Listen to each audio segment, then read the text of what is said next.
Hello everybody and welcome back to my channel, or if you're new here, welcome to Capel ASMR. That's Capel. And before we begin this week's relaxing reading, I do just want to say a really big thank you and welcome to all the supporters of my most recent video. It was a makeup roleplay. I was a little nervous to post it, but the show out has been really incredible, I feel, from my level of where the channel's at, and I really appreciate that. So, I started October, I think I had around 60 to 70 subscribers, and now we're at 140 or something like that, which is mind-blowing to me. I know it's small numbers in the grand scheme of things, but I just want to show you and express my gratitude to all of you. I'm very grateful and I thank you, and I hope I can keep good content up for all of you. This week is going to be a relaxing reading. So yeah, we will be reading Oriental Girls, Desire Romance by Catherine Liu, originally published in 1997 by the publishing house Kaya. I will leave details on how to find the author and a copy of this book in the description below. But as always, I'm a big supporter of libraries, and I think, if this book is interesting to you, sounds interesting, definitely try and hit up your local library, see if they can get a copy if they don't have one already. I'll be reading chapter 1 in this video. So there you go. Gaia, 1997.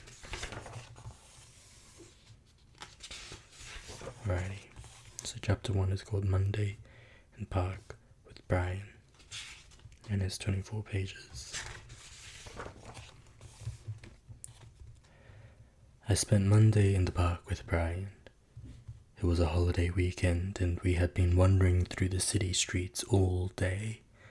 As we walked, we talked. It was sunny, and pigeons waddled through broken glass that was green like the grass. I had just returned to New York to resume my life in America after a long absence, and I was suffering the vertigo of culture shock. Brian, who lived downtown, a block south of my new home, was giving up the cover of heterosexuality. We were both in transitional phases. Neither of us had any money. Brian, because he was frugal, and me, because I was not. I felt that he understood me for some reason, that he could understand what I had been through in China, where I taught English for a semester after graduating from college. We read a lot of Mishima and peppered our conversations with flowery metaphors. Brian and I had both been very bright scholarship students at different Ivy League institutions, so we were filled with inarticulate resentments. I found comfort in his brand of small-town preciosity. On that particular Monday, I was telling Brian about a movie I had just seen, long after its theatrical release. The movie was about a detective who was framed for a murder he didn't commit by his corrupt superiors, who were actually guilty of the crime. It was really a love story about a passion that remains forever unconsummated. The detective and the woman he falls for never make love. They just look at each other with desire. I was obsessed with this strange turn of events in what was otherwise a big Hollywood production. I was thrown off by the non-consummation of so much passion. It was, in many ways, a movie riddled with cliches, yet the pastoral beauty of it haunted me for a long time to come. I told myself the story of their not making love again and again, hoping that something might change with a new repetition. I thought they might fall into each other's arms on the 15th retelling, that the lovers would manage to defy the laws that had kept them apart, but nothing of the sort happened. There was neither a vow nor confession, not even a word that would have made their desire more than the exchange of burning looks. I imagined somehow that acting blindly and passionately was the most important and the most beautiful thing in the world. That the colorlessness of adult life had something to do with the sacrifice one made of that passion, that act of giving oneself completely and uncompromisingly to what one did or loved, even if one was destroyed in the process. Adult life seemed monotonous, frighteningly so. I didn't want to assume any grown-up responsibilities that would forfeit access to the tempestuous world of infinite, unimaginable possibilities promised by acts of passion. I dreamed of dramatic arrivals, sudden departures, and erotic encounters. I believed that only the paralyzed and the powerless, like myself, didn't do the things they longed to do. In the middle of my monologue about this movie, Brian and I noticed that young, colourfully dressed people were wandering toward the bandshell of the little park we were in. We followed them, continuing to talk. In those days, I lived with Brian in an almost private universe of ambulatory conversation. We maintained at all times an unspoken complicity in our appraisal of the world. He was as intolerant as I was when it came to judging the behavior of our wealthy acquaintances. We found them outrageous, but not outrageous enough. We wanted to see fortunes gambled and lost, young women ruined by ruthless gigolos, men ruined by women ruined by gigolos, brilliant careers devastated by opium addictions. But nothing very extraordinary ever seemed to happen to those we knew who had been blessed with trust funds and family fortunes. In our circles, there were those homosexuals of both sexes from wealthy and sometimes famous families who drank a lot and acted in a thoroughly bourgeois manner. The more conservative ones pursued careers and held down regular jobs in some slightly artsy profession with an intellectual alibi, like publishing. They were eminently reasonable in most ways, and instead of going out every night and living off their trust funds, they collected paychecks. I was terribly disappointed in them, and I criticized them for their lack of imagination. I dreamed about reckless endangerment in a completely literary way. Brian encouraged my conversational excesses, and I enjoyed having such a literate interlocutor. We talked about our families or people we both knew, and fictional characters like Julian Sorrell in the same way. He read more than I did and was proud of it. He had done better in school than me and had more discipline.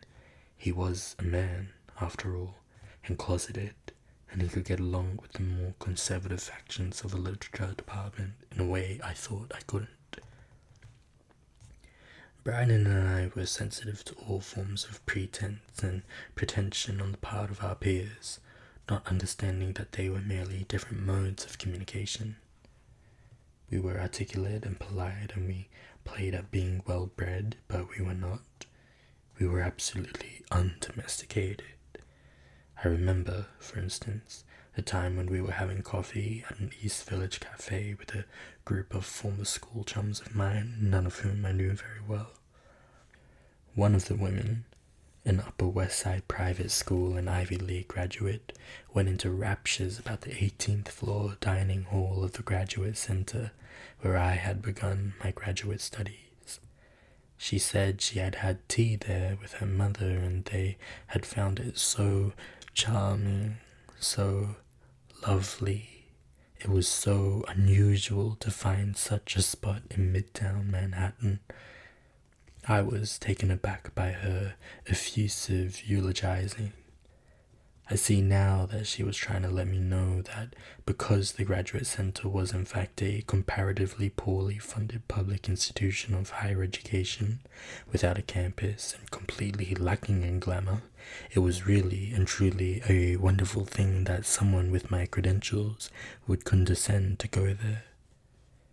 It seemed to me that she was afraid to refer to the vast difference between CUNY and the Ivy League school we had graduated from, but this excess of circumspection only made her overcompensate by singing the praises of what was, in my mind, an altogether modest cafeteria-style dining room.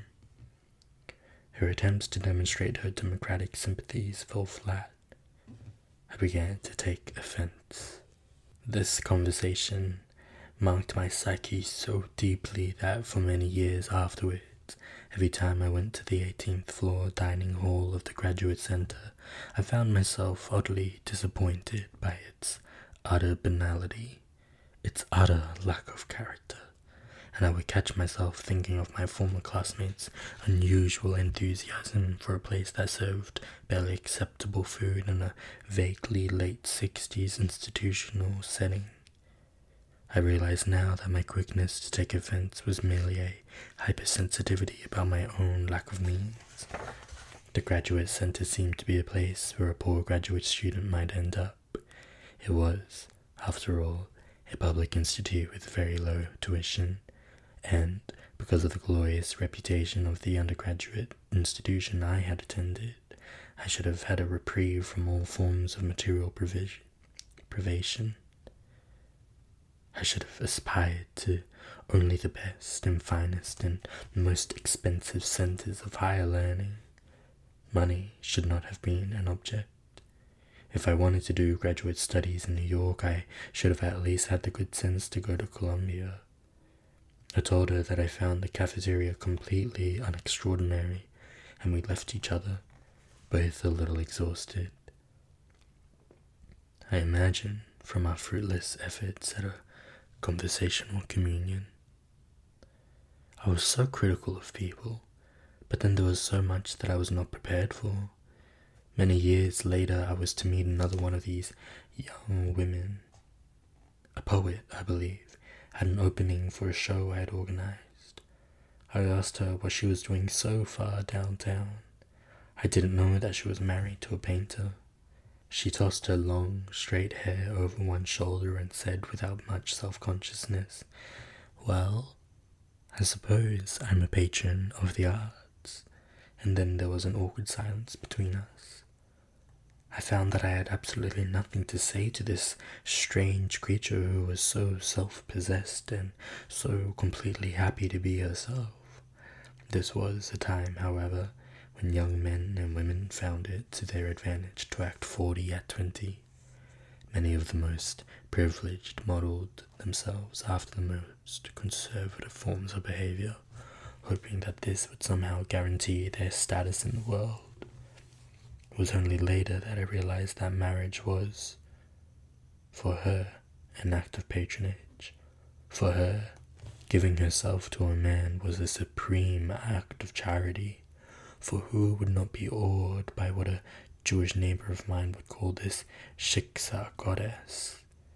Since she had married a painter, she had become a patron of the arts. If she had married a dentist, she would no doubt have become a patron of dentistry. That Sunday in the park, a small crowd had gathered around the bandshell where a PA system was set up. It was Labor Day weekend, and Brian and I scanned the crowds for interesting faces, lithe bodies, curious outfits. We laughed about a Mishima story in which the world was divided into beauties and non-beauties. Brian and I were not as knowledgeable about secret life as Stephen. Brian and I were not as knowledgeable about street life as Stephen, another friend from our college years, but we tried to find a way to integrate our literary interests with our more pedestrian passions. There were so many things Stephen saw on the streets that we couldn't. His knowledgeability always amazed me. He could name the designer of any street fop's outfit, and he could tell me which of the boys walking by were not wearing underwear. Stephen was a sort of scientist who had trained his eye to notice phenomena the layman could never hope to see. He was always a great appreciator of all kinds of fashion sense. His tastes were always extremely progressive and well-informed. His gaze was scientific. Brian and I clung to a kind of scholarly asceticism to protect ourselves from our ignorance. Brian and I clung to a kind of scholarly asceticism to protect ourselves from our ignorance of how to sort out the barrage of information we received on the streets. But it was on the street that we felt a part of the city. The street provided us with endless, free entertainment. The self-contained world of the East Village and the Lower East Side in those days was teeming with stylish young things, all in pursuit of fame and fortune and glamour and fun. We assumed that if we stayed out long enough, something would interrupt us, attract us, seduce us. This festival, for instance, that we had been completely ignorant of, we came upon it because we were out. It was a fortuitous encounter. There were so many people we admired from afar. They appeared before us like aberrations wrapped in a romantic fog, entirely inaccessible, insentient figures from another world. Brian was to go deeper and deeper into the scene at a famous neighborhood bar that he described in almost mystical terms as a place where women were entirely excluded, and where an entirely unique and indescribable dynamic existed between the men. It was there that he solidified what is now known as gay identity. I, too, was trying to find my bearings and figure out where I fit into this new world, but my mystical watering hole eluded me. I was afraid that I would never have sex again, with anyone. When I was in China, I had not had sex for a long time, and I had grown accustomed to celibacy. Impossible desires would twist their way through my body at night, but all of it would disappear during the day, because I was surrounded by childlike, pre-genital 18-year-old students. There were times when I found their sexual naivete monstrous and enviable. Back in New York, I felt as if I had been infected by the asexuality of my Chinese students, and I started thinking that if I could only have sex again, everything would fall into place. I could fit into America again. There was no worldly maternal figure in my life to take it upon herself to tell me that the possibility of happiness for a woman did not lie in sex. My mother's only advice to me about men had been to find one who would be good to me, as if my highest ambition in interpersonal relationships should have been to spend the rest of my life as an impassive, good-natured queen bee, happily incapable of anything but letting a man bring goodness my way. Finding a man to be good to me implied that all I had to do was be a beautiful, selfish cripple. Whether or not I was capable of love was irrelevant. The scenario she painted with a few bold strokes was horrifying enough that I began to seek out men who would, in fact, be anything but good to me. I thought that sex was the key to the beginning of a sentimental education, and I didn't know that ignorance was as dangerous as knowledge. I was unbelievably ignorant. I wouldn't admit that I knew nothing and was eager to learn. I just kept walking and talking and walking and talking in the company of my bookish friend, Brian. For instance, I had no idea that the outdoor festival had anything to do with the drag reviews that Brian and I attended regularly on Sunday nights. It must have been an intuition, however formless, that led me straight to the heart of drag culture in the East Village, which was, at the time, recycling the melodrama of the conservative drag reviews of pre-Stonewall gay culture and marrying it with a slash-and-burn Salvation Army punk aesthetic. There it was, under my window, I could have rolled out of bed and into its grimy arms every day, and I did so as much as possible because the life of the street was immensely healing for a young woman like me who suffered from a bad case of psychic cramps. New York was loud and hot, and China seemed very far away. On the stage of the band show, the Avenue A Ladies Ensemble for woodwind and percussion was introduced by a painfully gracious MC dressed like a stewardess from the 50s. She stood over 6 feet tall in heels, and she was wearing an elaborate beehive wig. She drawled that the ladies would be performing first on the bill for our pleasure. Most of the queens in the circle were from the South, and they were genteel and tough as nails in a way that only Southern ladies can be. The ladies, it turned out, were 6 men in wigs and matching full-length green polyester dresses, and they really did play a variety of woodwind and percussion instruments. One of them even plucked melodies from a glockenspiel. Their set was extremely well rehearsed, and they were warmly applauded. After this act, a queen named Happy Face emceed the rest of the show. We recognized her with pleasure from our Sunday nights at the Pyramid. Happy was my favorite drag performer because I loved the way she was able to achieve a perfect balance of self-aggrandizing bravado and conspiratorial sisterliness. She was not ashamed to be always on the make. She always gave out her phone number at the beginning of each of her acts. She bared her midriff to do her Madonna drag and exposed her less than worked out waistline with good humor, an attitude so rare during those fitness-conscious times. When she tripped over a microphone cord and a silver micro mini and platform sandals, she always recovered her equilibrium by covering her mouth with one very large hand and laughing and rolling her eyes at her own clumsiness. She was a consummate entertainer, and her big rubbery face was illuminated by a generosity and gentleness that reminded me of both my grandmothers. At times during her speeches, Happy would suffer from temporary aphasia and pause open-mouthed for a long time, unable to find the right word. Those were always tense moments. I found myself mouthing the word she was fumbling for. It was a shock to see her at the band shell, out of the dark, dank club, and in the light of a very sunny day. She worked the audience and introduced the different acts, not all of them drag. Years later, Happy would pursue a career as a downtown performance artist. While she took her act to not-for-profit alternative spaces, her more for-profit sisters moved into new clubs and different drag shows. Many of them pursued recording contracts. One of them made it to an off-Broadway venue with her own one-woman show, and another even got a modeling contract with a major cosmetics company. Back then, though, East Village drag was a well-kept secret, and crossing over was a fantasy, a joke, a long daydream. When I saw Happy perform years later, her work had grown to have a gentle edge of political consciousness. She began doing Frida Kahlo drag, but unlike the celebrities and art historians who loved the Mexican artist because it was a bit too easy to make her into a cultural heroine, Happy was happily incapable of being strident.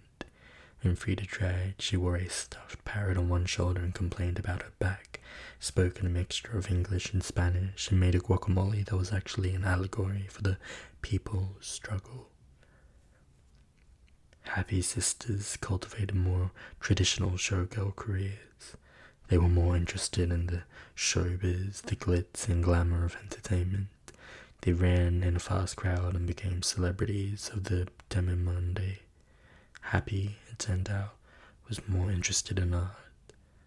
I remember seeing her perform at a benefit many years later when I was with a man who could afford to go to such events. Happy marched across the stage in flat slippers and a floral house dress, while the other queens vamped and vogued to a disco beat. Eyes on the Prize was another strange tonic that first summer I was in New York. Public television had broadcast this documentary about the early years of the American Civil Rights Movement, and it reached me like a special message that made no sense whatsoever in the context of my everyday new life. But the eyes of the prize reminded me that I had gone to the 20th anniversary of the Martin Luther King Jr.-led March on Washington. I had ridden a bus all night to get there from my New England college town, and I remembered being hot and feverish by the reflecting pool in the mall. I had gotten separated from my friends, and I didn't know it, but I was running a temperature. It was a muggy 98 degrees in the chocolate city, and I thought I was going to collapse. The speaker's podium in front of the Lincoln Memorial was so far away, it was barely visible.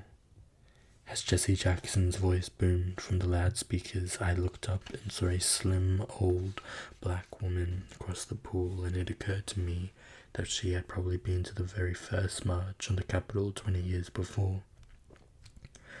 She was wearing an immaculate long navy blue dress with a large white collar, and on her head was a beautiful straw hat. She was walking slowly and deliberately, leaning on her cane, heading toward the speakers, and she was alone. I began to cry. She seemed so peaceful, so patient and determined. She seemed filled with a grace that my world had been deprived of. Brian told me that summer that he could only cry when he watched Eyes on the Prize. He said that I, on the other hand, would cry at anything. It was true. I cried at the movies all the time in those days.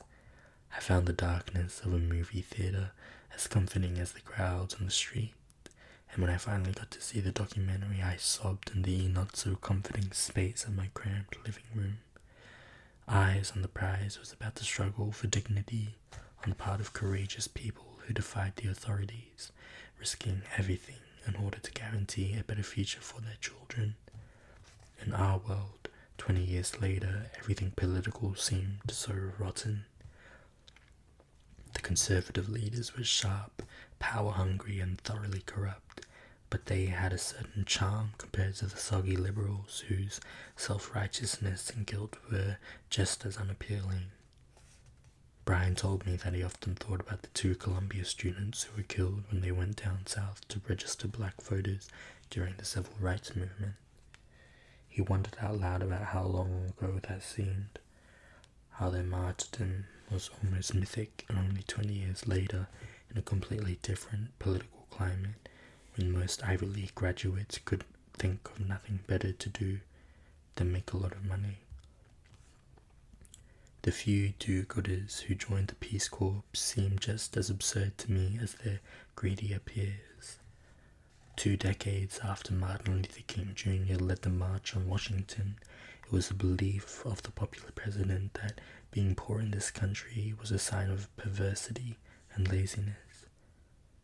Those who didn't get the prize were morally deficient, and it seemed right because the conditions of prosperity were the same for everyone, regardless of race.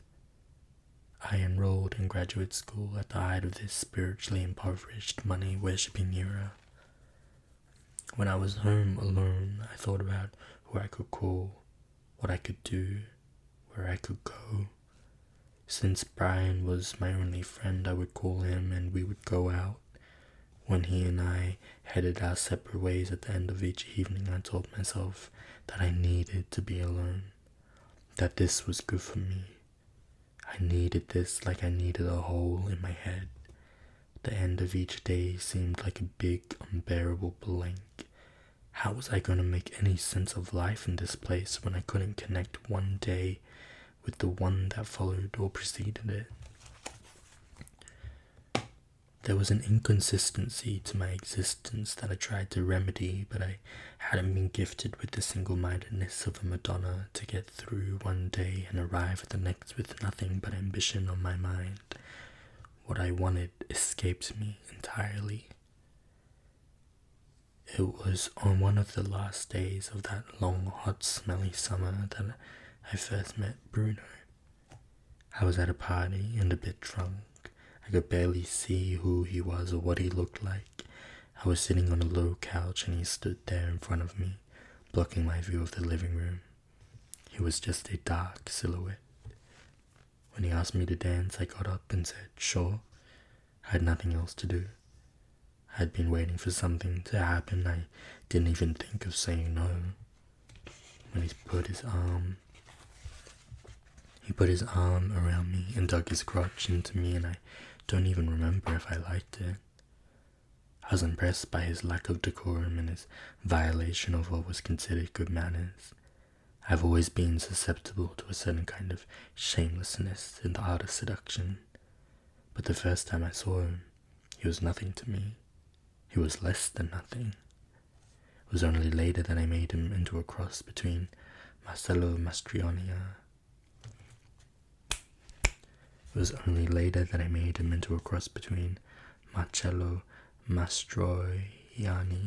in La Dolce Vita and Che Guevara, and a sophisticated revolutionary, something I could love. I thought of him as a writer, a real writer, and a hero, a man of action who had turned to writing.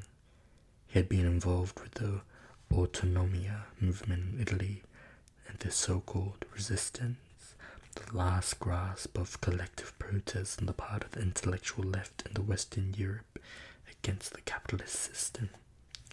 He was in reality jaded, arrogant, selfish and cynical, and he often acted with the motivations of a petty criminal. He said that life could offer him no more surprises. He had seen it all before.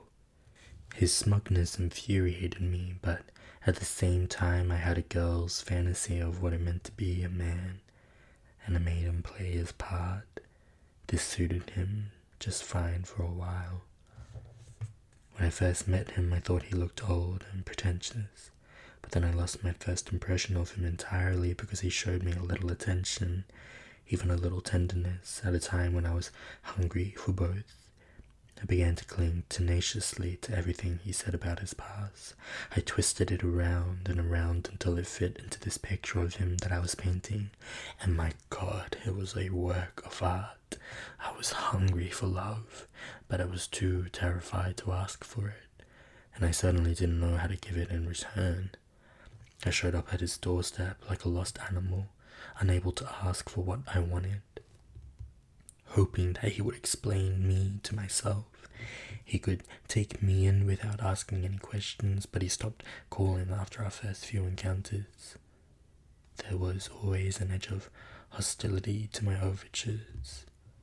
One day, Bruno said he was leaving New York, and I wanted him to be as good as dead to me. He had become increasingly abusive and unpleasant.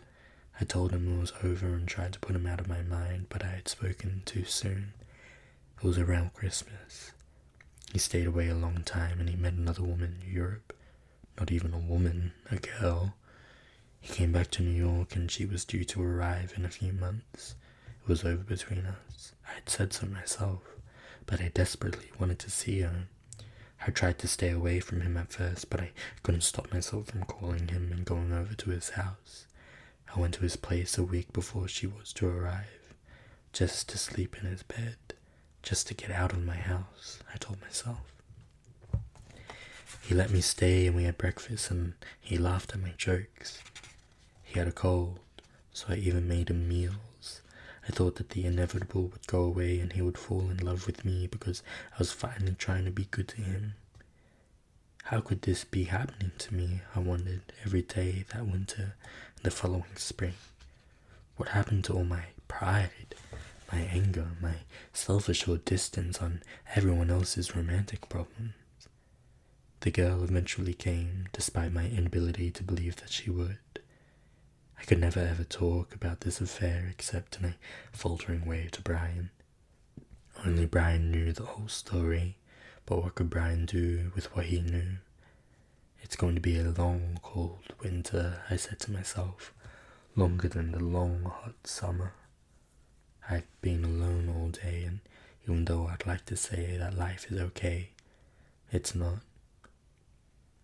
I got up to dance with this man, and suddenly he was pushing his crotch into my hip in this woman's living room, and I couldn't stand it anymore. This pressure on my body was beginning to get on my nerves. If he wanted to play like that, I wanted to push things to their limit. I took his hand and led him into the bathroom. He started to feel me up. I was aroused, but not that aroused. I said, I won't fuck you, you know. I've become too bergiose. He said, so why don't you suck my dick then? And then we both laughed. I was playing at being a cynical, world-weary girl before I had any idea what the world was about. I thought, why not? It's just a game. I could have said no at any time, but I kept playing. When it was all over, I didn't understand what had happened. I tried not to think about it. I didn't expect the intervention of emotion. I had wanted my life to be lived on the level of the cerebral and the purely sensational. I was amazed that I could be hurt. I tried to give the appearance of moving on effortlessly and without feeling, but this was becoming more and more difficult. I knew I needed experience, so I thought I'd play his game, but if it was just a game, how could pain and love and jealousy become so inconveniently entangled in it all? I came to New York, and as they say in the vernacular of this town, I lost it. Whatever it was, I wanted it back. It looked like it was gone for good. I looked for it everywhere. Sweet oblivion, the voluptuous stillness of death, everlasting peace of mind, death on the beach. I wanted to get away from what was going on in my head. I dreamed of impossible escapes. I kept thinking that I'd like to have coffee on the beach, but I felt so far from the sea. I had my coffee at the Odessa instead, the Odessa coffee shop that faced this park I was walking through with Brian. This park was like a beach to me. It sounded so good. Coffee on the beach. I saw it in a movie I played in my mind of myself on vacation from my life, sitting and smoking at a table looking out to the Lido. Like Death in Venice, I'd get dressed up and overly made up and sit and watch the people stroll by. The tawny-limbed kids, the young mothers letting show a little white petticoat, twirling their pastel parasols. Everyone would look so far away, so delicious, and the sky would be laid out in front of me like a plate of blue glazed porcelain. A few white clouds would drift across that china blue sky, and my mind would unfurl, a flag in the wind. My body would be heavy like a stone in the sand. Time and time again I walked past this park, down the street.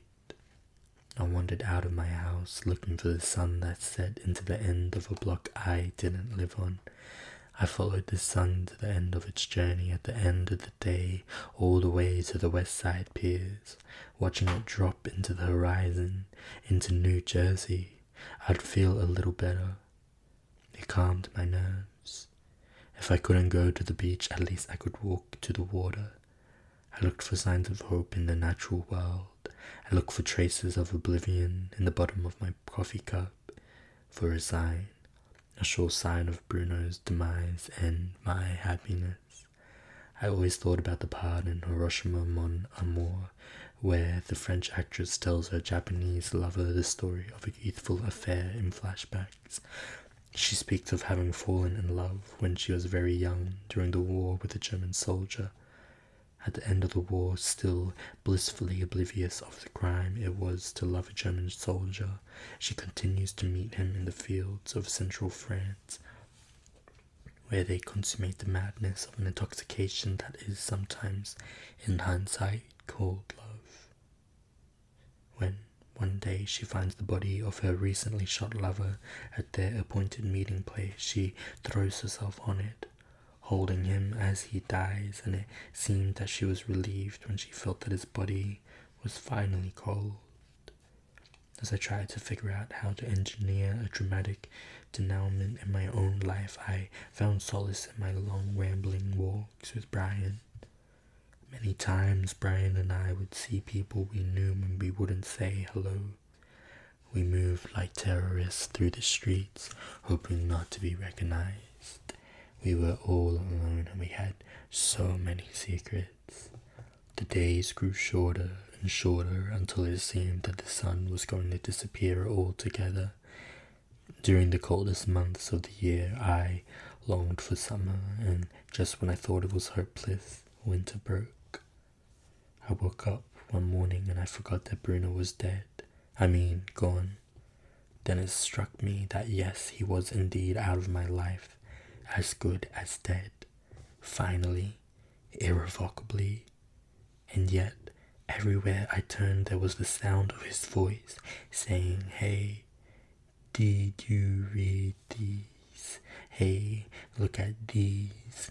If he were to come back tomorrow, what would I do? What would I say? To whom would I turn?" I thought that maybe I'd pray.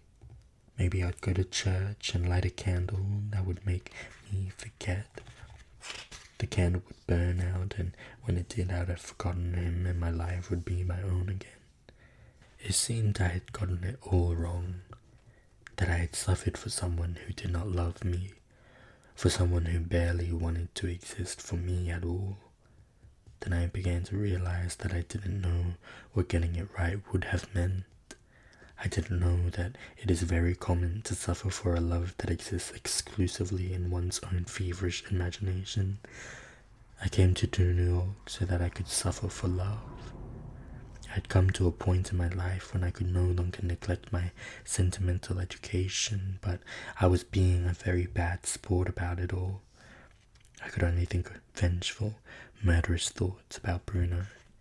The impotence I felt reminded me of the times when, as a child, I would play chess with my brother.